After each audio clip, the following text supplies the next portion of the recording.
Shalom and welcome to 2 Minutes of Torah. This year is entitled Har Habayit 142. And it's regarding the issue of women ascending the Temple Mount. There's several issues involved, as we've been discussing over the last few shiurim. And one of them is Poletet Shichvat Zera and its connection to Har Habayit. In order to understand the sugya, we need to first see what the ramifications of Poletet Shichvat Zera in general and how it relates to a woman in Har Habayit in general. So Poletet Shichvat Zera, a woman has relations with her husband. So for the next few days, she's defined as Poletet Shichvat Zera, where just like a man has the status of a Balkari, so she told that a woman too is like a Balkari.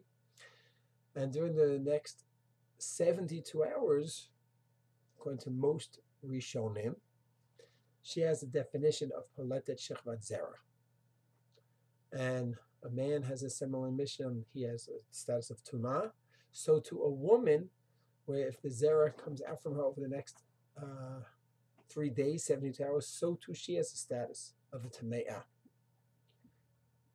So normally, a woman has relations, and if she's Poletet Shichvat Zera during the time that she's in the state of Tahara, so the fact that now she's Poletet Shichvat Zera may have ramifications in terms of the Migdash, when we have halachot of Tumah and Tahara. But in terms of the regular married life, so let's say she goes to the mikvah on a Sunday night, and the couple's together. So on Monday, Tuesday, Wednesday, they have relations again. So then Thursday, Friday, the whole week she might have the status of Poletet Shichvat Zera. But it doesn't mean anything. She's not even aware of that status, because that will only affect her during the times of Tumah and Tahara in the Migdash, where we're makbid on Taharot and Truma, and you want to use certain foods in a state of Tahara. Unfortunately, no Migdash, no halachot of Truma.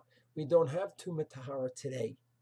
We have the specific halachot of Tumat Nida.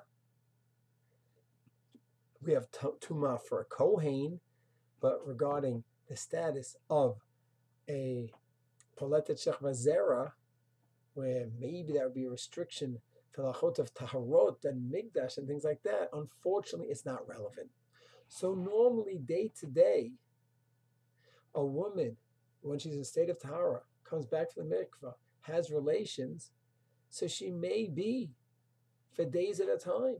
And if the couple's together on a Sunday night, a Wednesday night, through a Friday night, so during those days, she may be defined as Poletet Shichvat Zera, and would have a state of Tum'ah, even though she's not Nidah, would have a state of Tum'ah regarding Tumah and Tahara and Truma, possibly going to Migdash. But it's not even noticeable day to day. But there are ramifications in certain areas. Two specifically that we are going to address. One, regarding the count of the Shiv'an Nikiyim. We're going to show how that has a dramatic effect of when she starts the 7 clean days. And the second area is regarding Har Habayit. So Yetz Hashem, in the next year, we're going to apply the concept of Poletet Shichvat Zera to the Shiva Nikim and how that affects every woman in the world when she goes through her state of Nidah and the transition to Tahara. The concept of Poletet Shichvat Zera plays a major role. And then the next year after that, well, Yetz Hashem, I'm going to look into how this status affects a woman and the Har Habayit. Shalom.